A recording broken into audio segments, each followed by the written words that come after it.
আজকের ভিডিওটা একটু অন্যরকম হতে চলেছে। আজকের আর কোনো সংসারের কাজ দেখাবো না। একঘেয়ে ভিডিও দেখতে তোমাদের কি আর ভালো লাগবে বলো? আর আমারও কি ভালো লাগবে তোমাদেরকে একঘেয়ে ভিডিও শেয়ার করতে? তাই যাচ্ছি এক জায়গায়। সেটা তো তোমরা দেখতেই পাবে। হ্যালো এভরিওয়ান, আমি পিয়ালি। তোমরা দেখছো আমার মিষ্টি একটা ব্লগ ভিডিও।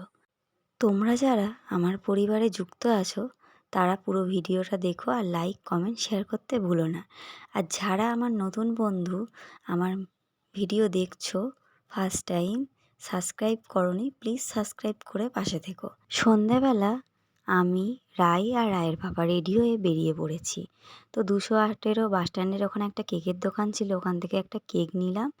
ঘুরে ঘুরে দেখছিলাম কোন কেকটা নেব। তারপরে আমি একটা খেলাম চিকেন ইন্টারনেট, মাম্মাম খেলো একটা ম্যাঙ্গো কেক। তো খেয়ে আমরা বেরিয়ে পড়েছি। দোকান থেকে নিয়েছিলাম কোল্ড ড্রিঙ্কস আর চকলেট। তো চলে এসেছি আমার ননদের বাড়ি। ননদের বাড়ি ঢুকেই হাতটা ধুয়ে ফার্স্টে চলে গেছিলাম গোপুসোনার সাথে দেখা করতে। গোপুসোনার জন্য একটা চকলেট এনেছি, ওকে দিলাম চকলেটটা। আজকের আমার ননদের মেয়ের জন্মদিন। তো দেখতে দেখতে কত বড় হয়ে গেল। তো আমি যখন বিয়ে হয়ে এসেছিলাম ওর বয়স ছিল 5, এখন ওর বয়স 17। দেখতে পাচ্ছ সেই ছোট্ট মেয়েটা আজ কত বড় হয়ে যাচ্ছে।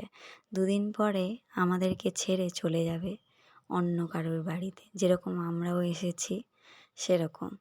তো দেখো ওর জন্মদিনটা ছোট্ট করে পালন করা হয়েছে। ওর যত বান্ধবীর মা এসছে আর আমরা এসছি। আমার 2 কাকা শ্বশুরের মেয়ে এসছে, মানে আমার 2 ননদ, মা এসছে, আমি এসছি আর ও এসছে, এই কজনে। তো সবাই মিলে কেক কাটিং হলো। আমার ছোট ননদও এনেছে একটা কেক আর আমরা এনেছি এই কেকটা হলুদ কালারের ডগি আঁকা। ওটা মাম্মাম পছন্দ করেছে ওর দিদির জন্যে। Cake cutting complete. এবারে 2 কেককে সুন্দর করে পিস পিস করে সবাইকে দেওয়া হবে। ফার্স্টে ওর যত বন্ধুরা এসছে ওদেরকে দেওয়া হলো। তারপরে দেখো আমরা সবাই মিলে কেক খাচ্ছি। 2 কেকই খেয়ে ট্রাই করেছি, খুব সুন্দরই টেস্ট, খুব সুন্দর খেতে। তো কেক খাওয়া হয়ে যেতে অনেক দিন পরে সবাই এক জায়গায় হয়েছি, অনেক গল্প হলো, মজা হলো, আড্ডা হলো।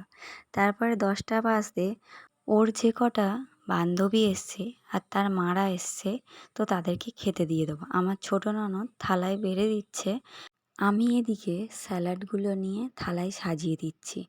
আর আমার ননদ গিয়ে ওদেরকে খেতে দিয়ে আসছে।